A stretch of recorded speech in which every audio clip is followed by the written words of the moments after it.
seekers, dear brothers and sisters,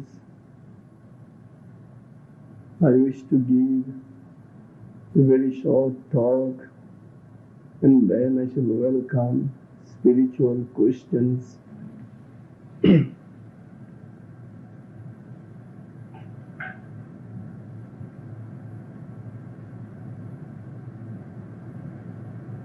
Here we are all seekers. Some of us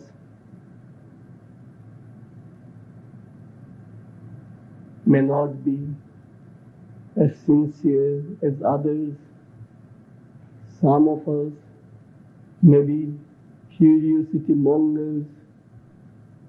Some of us at times become doubters.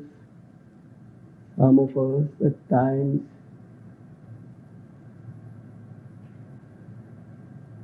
become atheist even. Yet we are all seekers. Just because we are seekers, at God's choice hour, one day we shall realize God, the motto of the state of Idaho, exists forever. Now we know that the body does not exist forever. It exists only for 60, 70 or 80 years. Then the body plays its role. The role of the body is over. Something in us, within us, exists forever, and that is the soul. Just because we are seekers, we do believe in the existence of the soul. Now, how is it the soul exists and not the body? The soul exists forever precisely because the soul is the direct representative of God on earth. The soul has, right from the beginning, the message of divinity, eternity, infinity, immortality. The soul embodies infinity, eternity, and immortality, whereas the body of ours fails to embody these three divine qualities. The soul exists because the soul exists forever, because the soul is aware of its source, the ultimate source, God, the eternal supreme pilot. Now, here our question is, does God exist? The atheist in me will immediately say, no, God does not exist. God does not exist, He cannot exist, and therefore I do not need Him. Does God exist? The agnostic in me will say, I doubt it. I doubt. Here is the agnostic in me, cherishes his doubt. He is not sure of God's existence. Since he is not sure of God's existence, he does not want to pay attention to God's existence. Now, the desiring in man, in me, who wants to answer this question, does God exist? The desiring in man in me, in no time says, yes, God exists. I can see it. I can see him, I can feel him. How? When my desires are fulfilled. At that time, I imagine God according to my sweet fancy.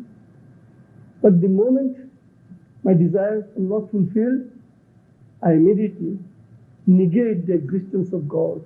There is no God, no God. Now, the existence of God depends on the fulfillment of my desire. This is what the desiring man in me has taught me. If my desire is fulfilled, God exists. If my desire is not fulfilled, God does not exist at all. Or I say God may exist for others, not for me. If I see that others' desires are fulfilled, then God exists for them and not for me. Now, the aspiring man in me has something to say with regard to God's existence. The aspiring man says, God exists, even though I cannot prove it to the world at large. But I see it. I feel His presence. A day will come when I'll be able to bring Him to the fore and show Him to the world at large. God exists. Something within me tells me that God exists. When I become the aspiring man, something within me tells me God exists. And this aspiring man, he feels the existence of God when there is an inner urge in him. There is an inner cry in him. Now, as a human being, this moment I can be an atheist. Next moment I can be an agnostic. Again I can be a desiring man, an aspiring man. I can be again a dreamer. I can dream. I can dream all the time. So when I dream of God, I feel that God exists, but He's far, very, very far. I see a yawning gulf between my dreamboat and my reality show.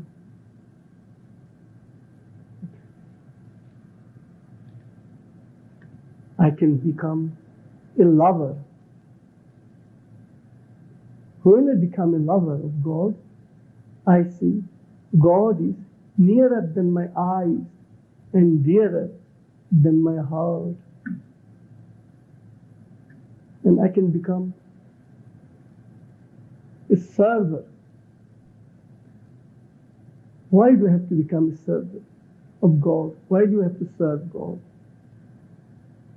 I serve God because I feel that I get the utmost joy in serving God. There are many things I have done, many things I have said, many things I have offered, but nothing has given me immense joy. Only my service, God, has given me abundant joy. Therefore, the server in me feels that God's existence is for His happiness.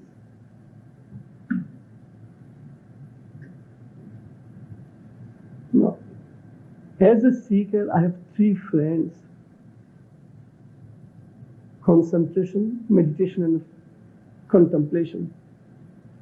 I ask my friends, have you seen God? They immediately say, yes, we have seen God. We have not only seen God, but we can make you see God. Then I ask them how. So my concentration friend, my meditation friend and contemplation friend tell me that they work together, also one after the other, in a successive manner, like stepping on 3 rungs of a ladder, first, second, third, or just to take 3 steps, 1, 2, 3. My concentration friend tells me, just take any object or subject and concentrate on it. Don't allow any thought to enter into your mind. No thought, good or bad, divine or undivine, don't allow. Make your mind absolutely thoughtless. No wave of thought must enter into the mind. And I listen to my concentration friend. I do. I abide by his dictates. Then my meditation friend offers me his advice. My meditation friend asked me to empty my heart.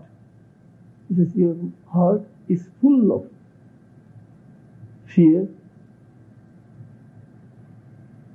impurity, insecurity, and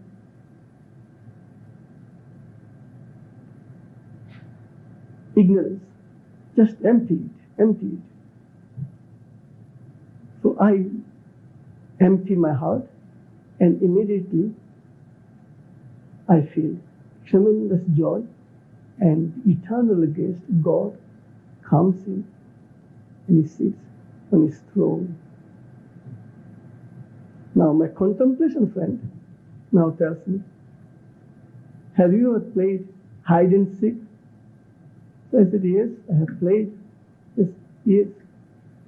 So here also, as soon as you try to contemplate, try to feel that you are playing a game, hide and seek, in the beginning. You and your friend. You and your intimate friend. Now this moment you hide and he seeks after you, and next moment you hide and he will do the same. So you play hide and seek. And how long can you play hide and seek? For 15 minutes, half an hour, or an hour, that is all over. Then you become real friends. Then you become real lovers.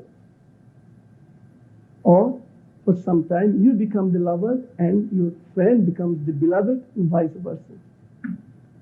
Now when we contemplate, the seeker and God become lover and beloved, or two supreme lovers or two supreme beloved. Now, I ask my friends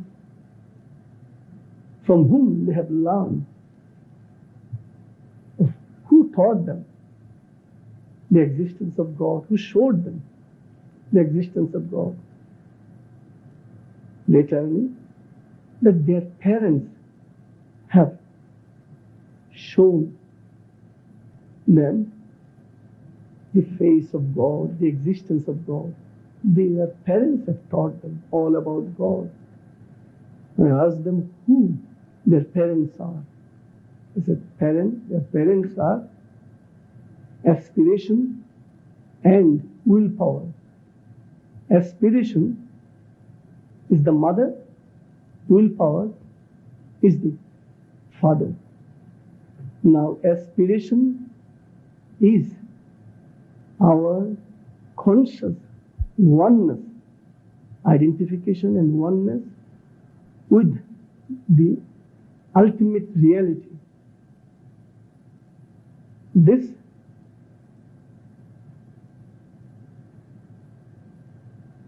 knowledge or wisdom we acquire when we become the aspiring heart. In God's will, our willpower is our soul's light. When we become one with the soul, when we become the soul, we see that it is the soul's light that can show us God as heart's identification with the supreme reality can show us God's existence. Even so, soul's light, which is our willpower, can show us God's existence on earth. Now, in the spiritual life,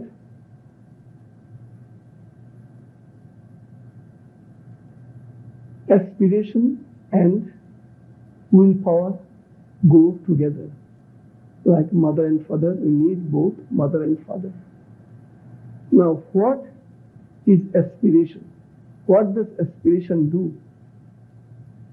Aspiration is our inner cry for the highest. And what does aspiration do? Aspiration helps us in minimizing and in diminishing our desires. Once our desires are diminished, we feel peace within and without. We feel joy, delight. We feel that our soul is delight, and we are in delight, and into delight we shall retire. Anandad bhoiva khallimuni bhutani jayante anandena jatani jivanti anandam prantadisham vishanti. Thousands of years ago, the Vedic seers of the holy past sang this message, that from delight we came into existence, in delight we grow, at the end of our journey's close, into delight we retire. And now, willpower. Willpower is something that expedites our journey. We know that there is a destination, there is a starting point. Now, if we take help of the Indian bullock cart to reach our destination, it will take us years and years to reach our destination. But if we take help of the modern supersonic jet plane, it is a matter of a few hours. Now, without willpower, adamantine willpower, we accelerate our progress.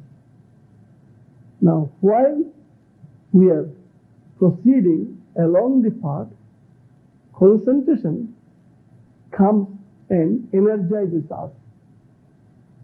Like a divine bullet, it makes us feel that we can run the fastest. And meditation comes and tells us that we have to dive the deepest. If you dive very deep, then there our goal abides. Contemplation says, you don't have to go anywhere. You don't have to go deep within. You don't have to go, you don't have to run. Just stay where you are. Only give to God what you have. What you have is inner cry. If what you are is ignorance, give and become. It is in your self-giving that you become God. Now, in the spiritual life,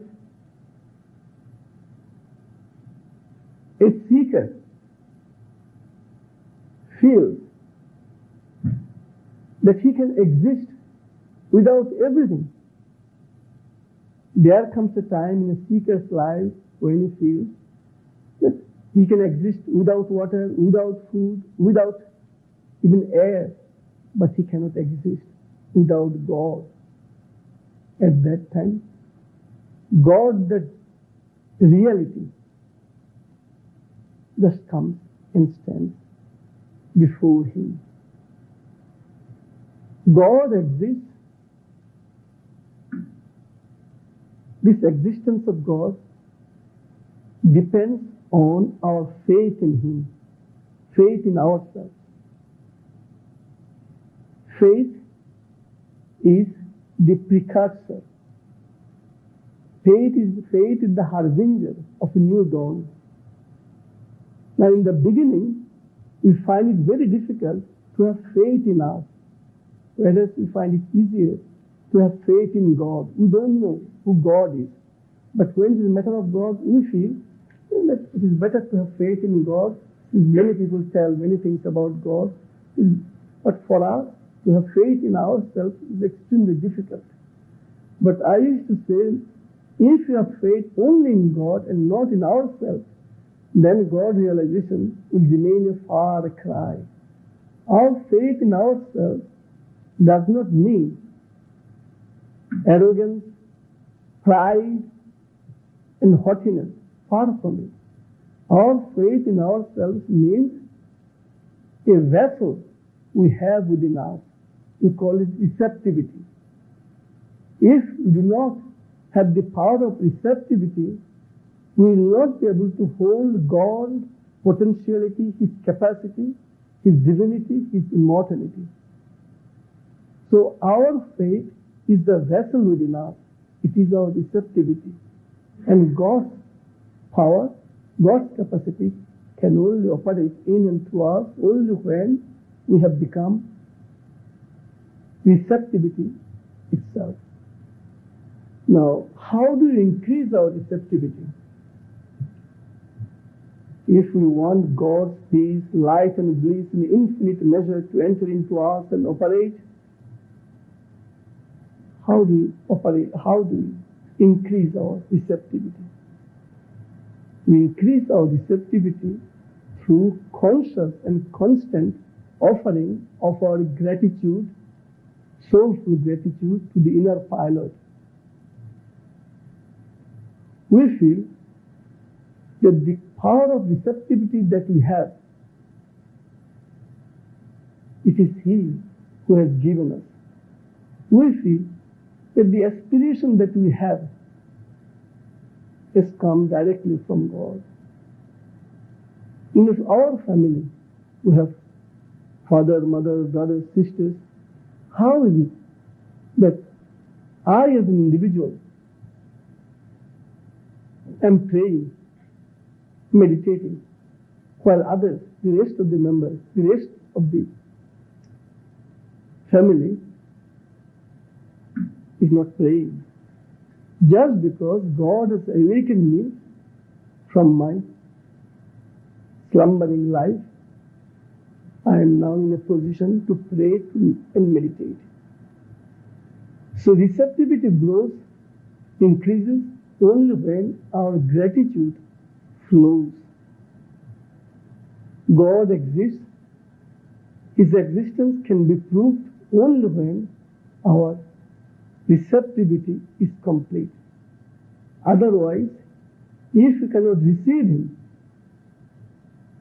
if we cannot welcome Him, no matter how many times He comes in front of us, we will not be able to claim Him as our very own.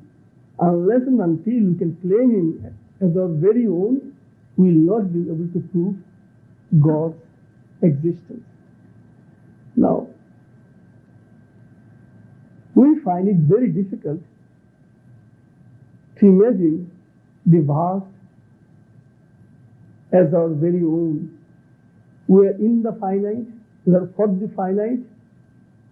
We feel it's simply impossible for us to imagine the vast as our very own.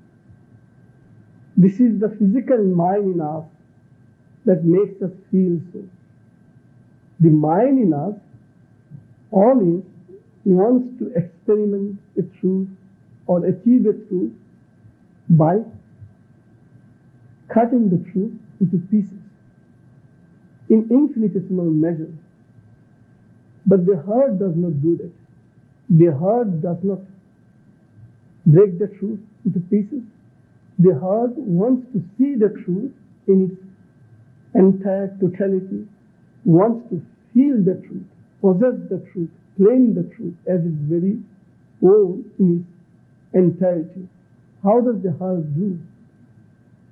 Heart is very wise. Heart goes to its elder brother, the most illumined brother, the soul.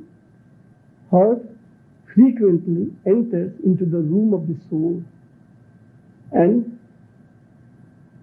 when it comes back to its own abode, it comes with boundless light.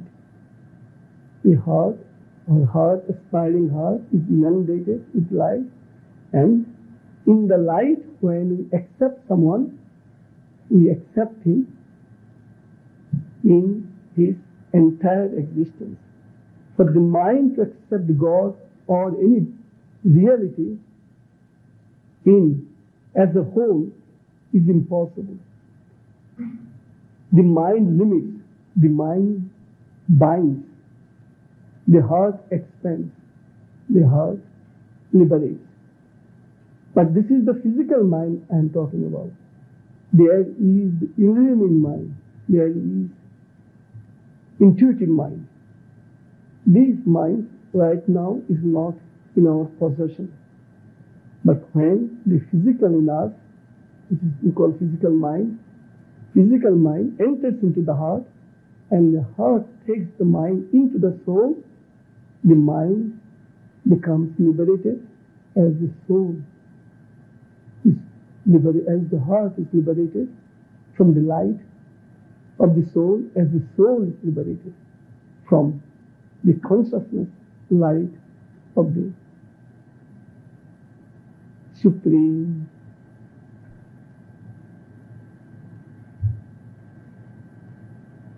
We are all seekers. For us, God does exist. It is a matter of hours. He who has started running the race has left the starting point. Naturally, will reach sooner than others. But spirituality is not a competitive game. There is no competition involved there. If at all we have to compete, then let us compete with our fear, doubt, anxiety, worries, and other negative forces. Let us defeat them. That means let us transform them. If we can transform our fear into courage, doubt into faith, security, insecurity into security, impurity into purity, imperfection into perfection, then that is our success. Now again, in the spiritual life, we don't give importance to success. We give all importance to progress. Success lasts for a few minutes, a few hours, or for a day or two. But we cannot build our foundation on success, because we are not sure that every day or every hour we are going to be successful. Today we are successful, tomorrow we may accept failure. But progress is something that we have all the time, we have been making the progress. Right from the mineral kingdom, we enter into the plant kingdom, from plant to the animal, from plant to the animal, from the animal to the human. Now we are trying to enter into the divine kingdom. So here is our constant progress.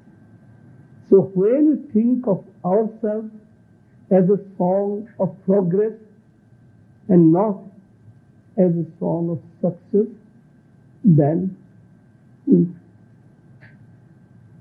realize God.